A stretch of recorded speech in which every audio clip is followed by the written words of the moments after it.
ብዙ የተለያየ ጥፋት ታቅዷል። በተጨባጭ አይተነዋል፣ በተጨባጭ ይዘነዋል።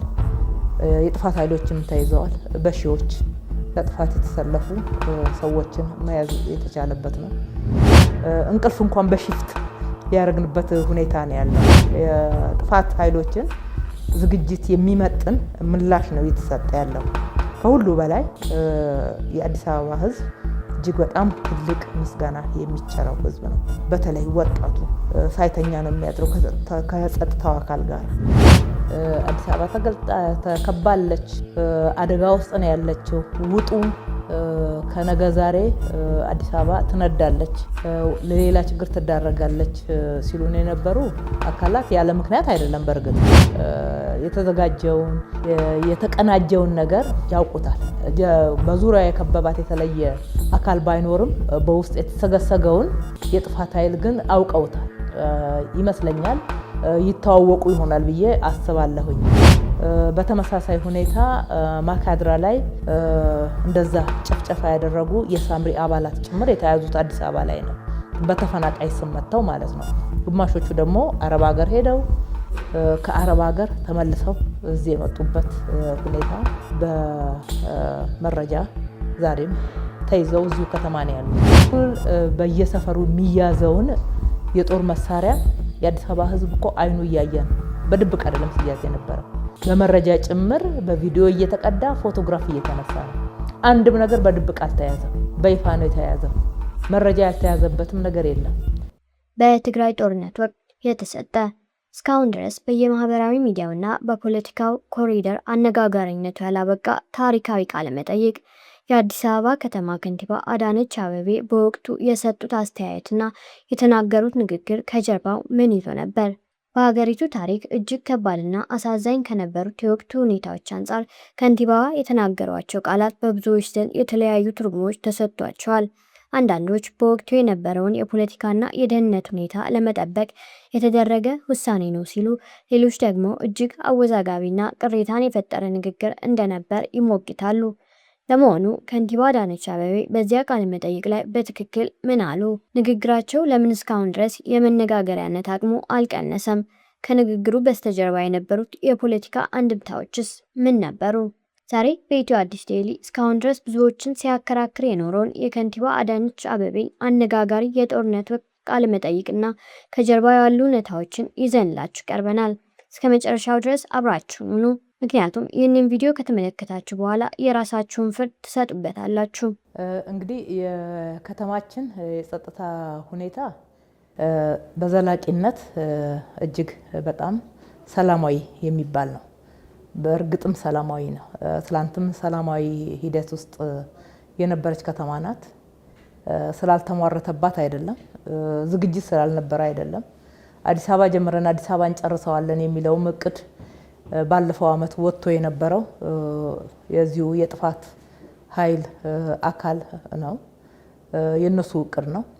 በተመሳሳይ ሁኔታ በዓላቶችን እየጠበቁ ከተማው ላይ ሁከት የመፍጠር ህዝቡ እንዳይረጋጋ የማድረግ መሰረተ ልማቶችን የማውደም ብዙ እቅዶች ሲከሽፉ አይተናል።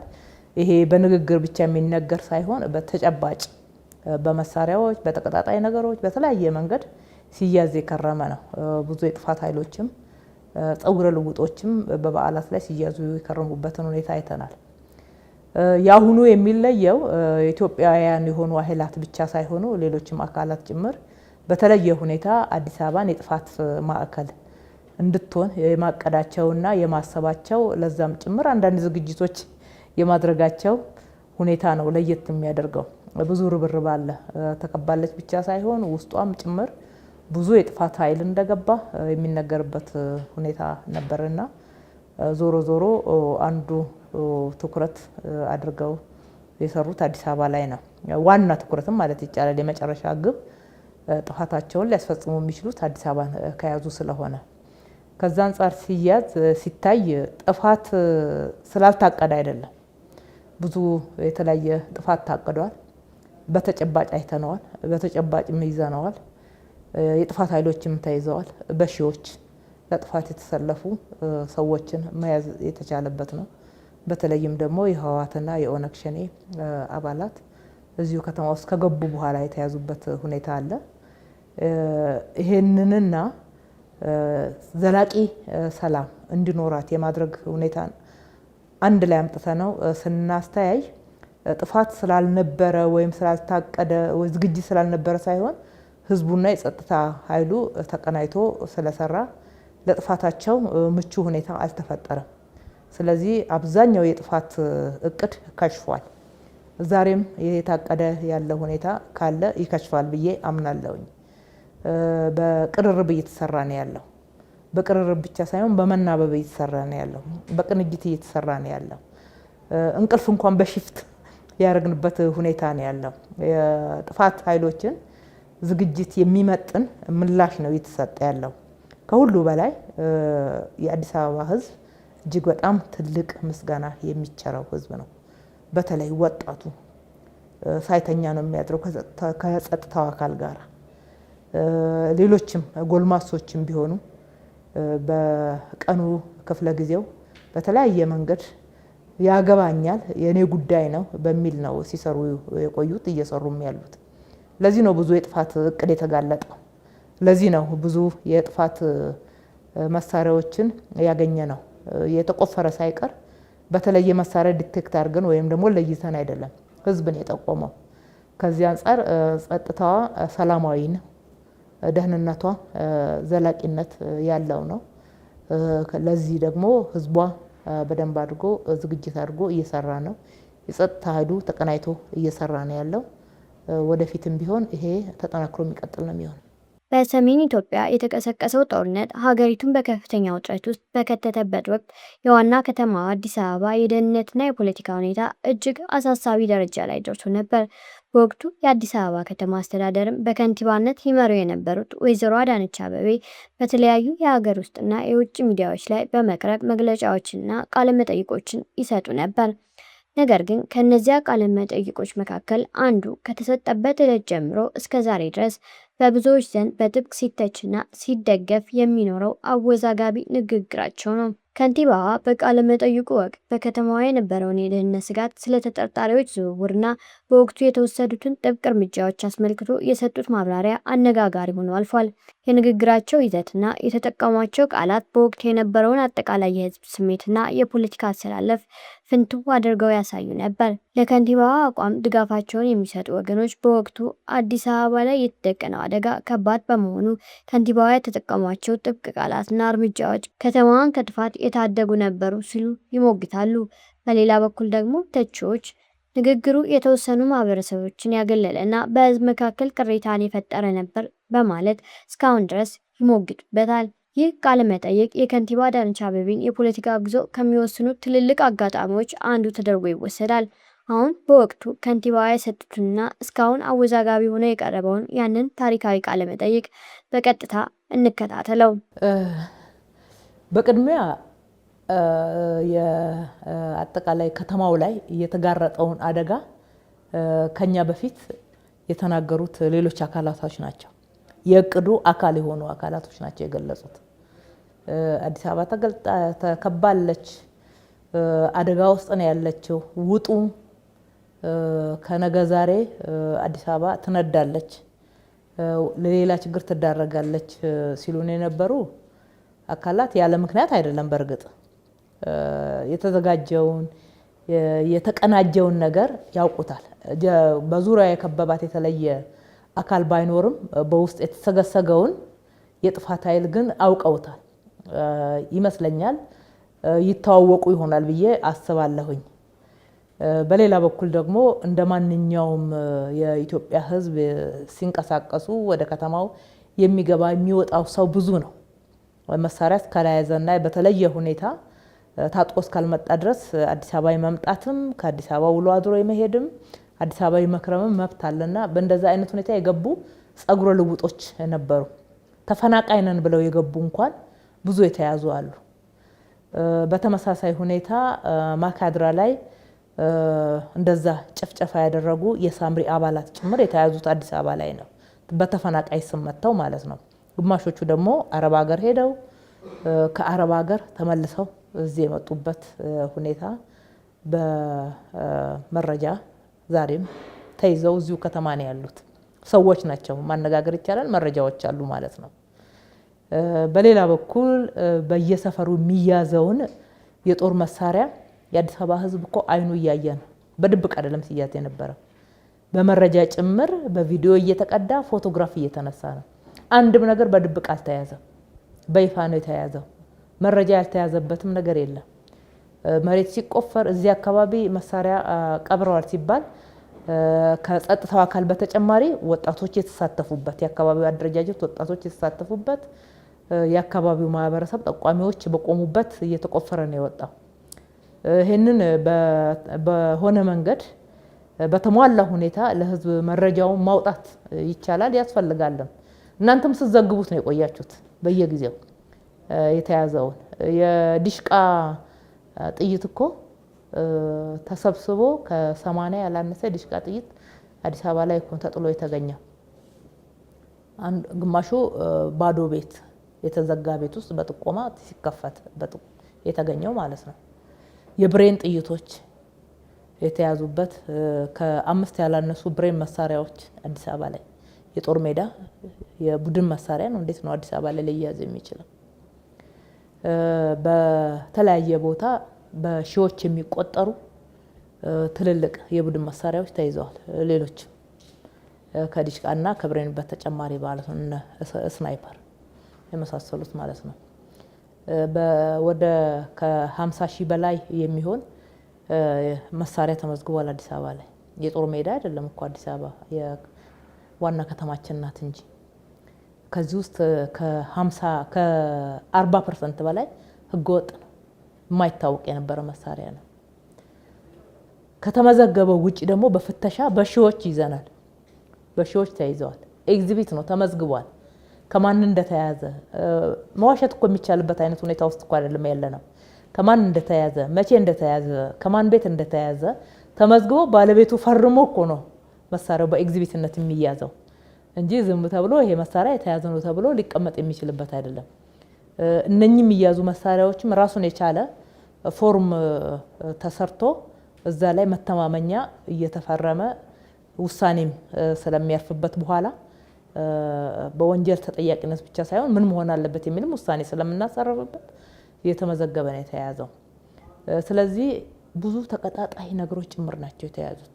አንዳንዱ ኬሚካል በበርሜል ምን እንደሆነ ለጊዜው እስከማናውቀው ድረስ በምርመራ በላቦራቶሪ ተቀጣጣይ አጥፊ ነገር መሆኑ የተነገረበት እና ያወቅንበት ሁኔታ ነው ያለውና በእርግጥ አዲስ አበባ ብዙ የጥፋት ሴራ ከሽፏል።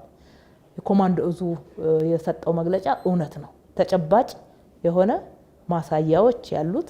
በዚህ ውስጥ ደግሞ የተሳተፉት የከተማ ነዋሪዎች የሚያውቁት። እኛ አሁንም አዲስ አበባ ውስጥ ያለውን ነገር በርብረን ጨርሰናል የሚል እምነት የለንም። ጥሩ ስራ ተሰርቷል፣ ግን መቀጠል ያለበት ነው። ከተማዋ እንደ ከተማ የጥፋት ኃይሎች ምቾት አግኝተው የሚኖሩባት ከተማ መሆን የለባትም በምንም አይነት። አሁን ወቅታዊ ሁኔታው እስከሚያልፍ ድረስ ብቻ የምንሰራው አይደለም፣ በተከታታይነት መስራት አለበት። ከተማዋን በብዙ መንገድ ከጥፋት ሴራ ከጥፋት ኃይሎች ማጽዳት ይገባናል እስከሚል ድረስ ነው ያቀርነውና ተጨባጭ ነው። ቀውስ ጊዜ አመራር ምን መሆን መቻል አለበት? እንዴት ብንመራው ነው የወቅቱን አደጋ ሊመጥን የሚችል ምላሽ ልንሰጥ የምንችለው የሚል ከመጀመሪያው ጀምሮ በእቅድ የመለስነው ጉዳይ ነው። ያቀርነውን እቅድ ተከፋፍሎ አመራሩ እስከታች ድረስ ስራውን በማሳለጥ እየሰራው የነበረ ነው። ጸጥታው ራሱን ችሎ ነው ሲመራ የነበረው። የመደበኛ ስራ ደግሞ በዚህ በኩል የጊዜያዊ የሆነውን አደጋ ብቻ በመቋቋም ላይ ትኩረት አድርገን ነገ ምንራብ እንዳንሆን የልማት ስራዎች ቆመው ሌላ ቀውስ ውስጥ ደግሞ እንዳንገባ የማድረግ እሱን ታሳቢ ያደረገ የተወሰነው አመራር እሱን ይዞ የልማት ስራዎችን መስራትና መምራት እንዲችል፣ በሌላ በኩል ደግሞ ከህዝቡ ጋራ በደጀንነት አንድ ላይ ለመቆም የሚያስችለውን የሞቢላይዜሽን የህዝብ ንቅናቄ ችግሩን መረጃው ህዝብ ጋር በደንብ ደርሶ ሁሉም እኩል ተርቶት በባለቤትነት የሚቆም እንዲሆን የማድረግ ስራ ሲሰራ ነው የቆየው። ይሄንን ወደ ታች በሚወርድበት ሰዓት እንደዚህ አይነት ክፍፍል እንዳይኖረው ታች ህዝቡ ጋር በአንድ በኩል በአንድ እዝ በኩል ግንኙነት አግባቡ እንዲጠናከር የማድረግ ህዝቡን አደራጅተናል። እያንዳንዱ ሰፈር ላይ ዛሬ አንድ መልእክት ቢኖረን ሁሉም ጋር ማድረስ የምንችልበት አይነት መስመር ተዘርግቷል። አደረጃጀት ተዘርግቷል። ከዛም ደግሞ የሚመጣ ማንኛውም ጥቆማም ሆነ ጥያቄ ወይም ደግሞ ትኩረት የምንሰጥበት የሚገባ ስራ ካለ ዛሬ ውኑ እኛ ጋር መድረስ የሚችልበት አግባብ መዘርጋት ችሏል። ከሁሉ በላይ ጥሩ የሆነ ግንኙነት ከህዝቡ ጋር ፈጥረናል። ቀላል የሆነ የግንኙነት ስርዓትም ደግሞ ዘርግተናል። ስለዚህ ህዝቡን ባለቤት የማድረግ ስራ ነው። ጸጥታን በመጠበቅ በኩል ልክ እንደ ጸጥታው አካል በባለቤትነት ድጋፍ በማድረግ በኩል ልክ የተለየ ኃላፊነት እንደተሰጠው በባለቤትነት ያችን የራሱን መንደር እያስተባበረ የመስራት ኃላፊነት ነገር ግን ግልጽነት የተሞላበትና ደግሞ ከላይ እስከ ታች የተናበበ እንዲሆን የማድረግ ስራ እንዲህ አይነት ነገሮች ናቸው ሲሰሩ የነበሩት። ከዚህ ብዙ ልምድ ይወሰዳል። ቅድም ሳነሳ ሌብነት ጭምር የቀነሰበት ህገወጥነት፣ የመሬት ወረራ፣ በየቦታው የሚደረጉ ነገሮችን ወዲያውኑ የምንሰማበት ዛሬ ሌሊት ተሰርቶ ጠዋት ሌላው ቢቀር መረጃውን እናገኛለን። ሲችሉ ደግሞ ይከላከላሉ ማለት ነው። ጠንከር ሲልባቸው ደግሞ ነክቶም ቢሆን ሪፖርቱ ይደርሰናል። በጠዋት በግብረ ኃይል የምናፈርስበትና ህገወጥነትን የምንከላከልበት አይነት ሁኔታ በቀላሉ ምን የት አካባቢ እየሆነ ነው የሚለውን መረጃ የማግኘት ስርዓቱን ቀለል አድርጎልናል። መጠናከር ያለበት ቢሆንም እንኳን ስለዚህ ይህንን ለመደበኛው ጊዜ ራሱ እንዴት አድርገን ነው የምንጠቀምበት የሚለውን ከወዲሁ እያሰብን ነው። ብዙ ተሞክሮዎችን እየቀመርን ነው። ለካ ይቻላል የሚለው ማለት ነው። በተደራጀ መንገድ እስከታች ህዝቡን ይዞ ሌላውን የልማት ስራ ጭምር በዚህ ደረጃ ከተሰራ ብዙ ችግሮችን መቅረፍ እንደሚቻል፣ ጸጥታን ዘላቂ የማድረግ መንግስት መዋቅሩ ላይ የነበረውን ጫና የማቃለል በሌላ በኩል ደግሞ እገዛ የማግኘት ብቻ ሳይሆን ግልጽነትን የመፍጠር ለየት ያለ ህገወጥነትና ከአሰራር የወጣ ነገር ካለ ከፍተኛ አመራሩ በቀላሉ የሚያውቅበት አሰራርን የመፍጠርና ከህዝብ ጋራ መተማመንን ማጠናከር የሚቻልበት ሁኔታ ከዚህ ተሞክሮ መውሰድ ይቻላል። ከሁሉ በላይ